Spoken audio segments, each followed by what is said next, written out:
আসসালামু আলাইকুম বন্ধুরা। আজকে আপনাদেরকে দেখাবো সাধারণ সালোয়ার কাটিং। সূত্র দিয়ে কিভাবে একটি সাধারণ সালোয়ার কাটিং করতে খুব সহজ নিয়মে দেখাবো। আশা করি এই ভিডিওটি দেখার পর আপনারা খুব সহজেই এই সাধারণ পায়জামা কাটিং করে নিতে পারবেন। তাই চলুন কিভাবে সাধারণ পায়জামা কাটিং করতে হয় শিখে নেই। বন্ধুরা এই পায়জামা কাটার জন্য কাপড় লাগবে ২ গজ ৪ গিরা। প্রথমে কাপড়টিকে ওপেন করে নিতে হবে।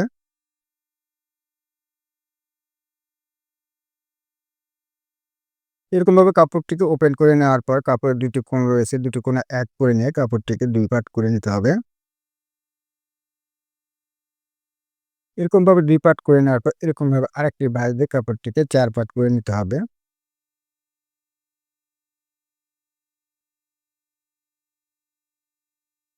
কাপড়টি হয়ে গেলে ৪ পার্ট দেখুন যে পাশে আমি দাঁড়িয়ে আছি সে পাশটি কিন্তু আটকানো রয়েছে এবং আমার সামনের সাইডে খোলা আছে। খোলা রয়েছে এবং আমি যে পাশে পায়ের ঘের নেব সে পাশটি কিন্তু আটকানো পাশ রয়েছে এবং যে পাশে বেল্ট নেব সে পাশটি কিন্তু খোলা রয়েছে। ঠিক এরকমভাবে আপনাকে কাপড়টিকে ভাঁজ করে নিতে হবে। কেমন? এরপরে আমাদের যা করতে হবে উপরে কাপড়টিকে সোজা করে নিতে হবে।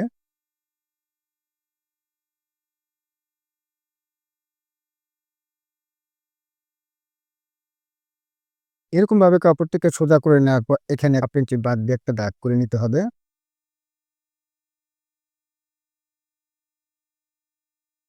এই দাগটি করে নেওয়ার পর এখন আমাদের দিতে হবে ঝুলের মাপ। ঝুলের মাপের আগে আমাদের পেটি দিয়ে দিতে হয়।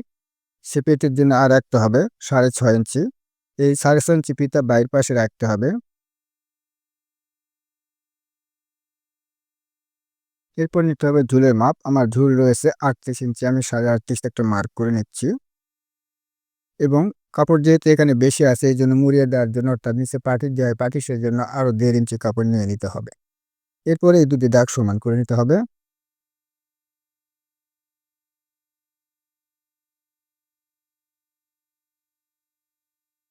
এই দাগটি করে নেওয়ার পর এখন আমাদের হায়ের মাপ নিতে হবে। হায়ের মাপটা কিভাবে নিতে হয়? হায়ের যে সূত্র রয়েছে দেখুন আজকের যে সূত্রটি বলবে এই সূত্রটি ফলো করলে আপনারা যেকোনো মাপের পায়জামা আপনার খুব সহজেই হাই দিয়ে তৈরি করে নিতে পারবেন।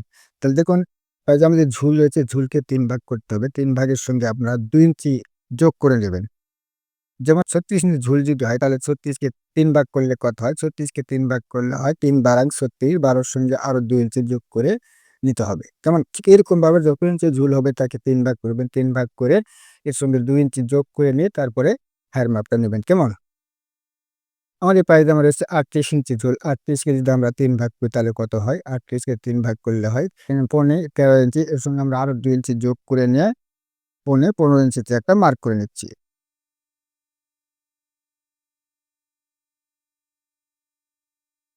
এই মাপটি করে নেওয়ার পর এখন আমাদের পায়ের ঘের। পায়ের ঘের কত ইঞ্চি দিতে হবে? আমার এই পায়জামার পায়ের ঘের রয়েছে ১৩ ইঞ্চি। ১৩ কে অর্ধেক করলে হয় ৬.৫, এখান থেকে ৬.৫ নিতে হবে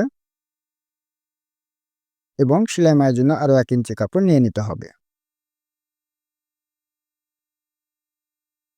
এই পায়ের ঘের নেওয়ার পর এখন আমাদের নিতে হবে পায়জামার লুজ। লুজের মাপটা কিভাবে নিতে হবে? লুজের যার জন্য আপনি সালোয়ারটি কাটিং করতেন তার যে কামিজ রয়েছে, কামিজের যে হিপের মাপ রয়েছে, হিপের মাপকে ৪ ভাগ করে ১ ভাগ নিতে হবে। আমি যার জন্য সালোয়ারটি কাটিং করতে তারপর কামিজের হিপের মাপ রয়েছে ৩৮ ইঞ্চি। তাহলে ৩৮ কে ৪ ভাগ করলে হয় ৯.৫ ইঞ্চি, এখান থেকে ৯.৫ নিতে হবে। এরপর থেকে আমাদের লুজ নিতে হবে। সর্বনিম্ন ৪ থেকে ৫ ইঞ্চি লুজ দিতে হবে। এর বেশি দিলে আরো ভালো হবে। যত বেশি দিবেন তত কুচি কিন্তু সুন্দর হবে। এজন্য আপনার যতটুকু প্রয়োজন আপনি সে পরিমাণ অনুযায়ী এটাকে দিয়ে নিবেন। কেমন?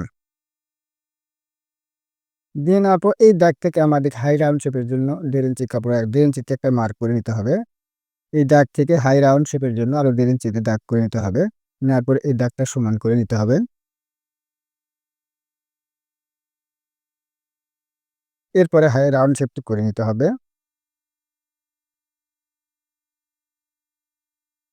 রাউন্ড শেপটি করে নেওয়ার পর এখন আমাদের এই দাগের সঙ্গে এই দাগটা সুন্দর করে মিলিয়ে দেবে। এর জন্য হাতেও চাইলে কিন্তু সুন্দর করে মিলিয়ে দিতে পারেন। এরকমভাবে হাতেও মিলিয়ে দিতে পারেন। এরকমভাবে একটা স্কেল নিয়ে স্কেল দিয়ে এটাকে মিলিয়ে দিতে পারেন। দেখুন আমি স্কেল দিয়ে মিলিয়ে দিচ্ছি।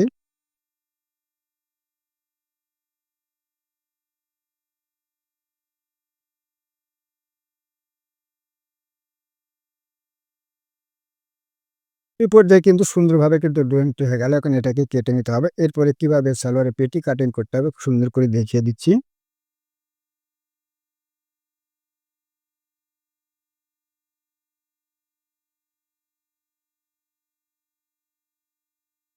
এরপরে এটাকে রেখে দিতে হবে। বাকি যে কাপড়টা রয়ে গেল এটা কিন্তু ৪ পাটি রয়েছে। এক সমান করে নেওয়ার পরে এখানে উপরে একটা মার্ক করে নিতে হবে। এই দাগ থেকে আবার যদি ফিতা দেন তাহলে কিন্তু আপনাকে ১ থেকে ১.৫ ইঞ্চি নিতে হবে। যখন এলাস্টিক দিবেন তখন ২ ইঞ্চি কাপড় নিতে হবে। আমি এলাস্টিক দিব এর জন্য আমি ২ ইঞ্চি কাপড় রেখে নিচ্ছি। এই দাগটা সমান করে নিতে হবে।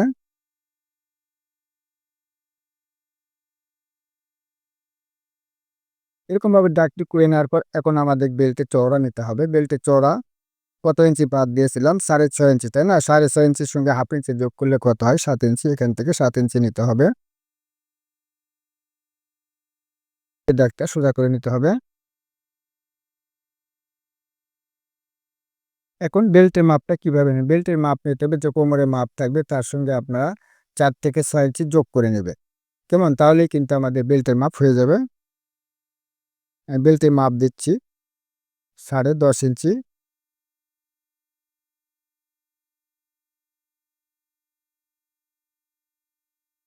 দিয়ে এটাকে এখন কেটে নিচ্ছি।